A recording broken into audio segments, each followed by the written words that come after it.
Did you know that in 1977, someone in Japan turned vending machines into death traps? Picture this. You're walking down a quiet street in Tokyo. It's late.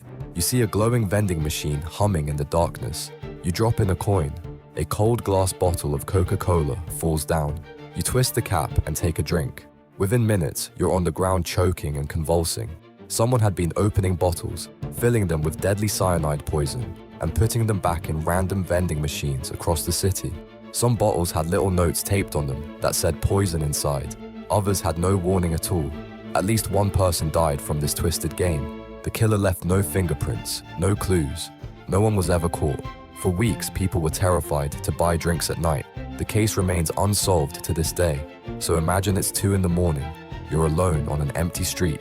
A vending machine hums nearby. A cold bottle waits inside. Would you trust it enough to twist that cap?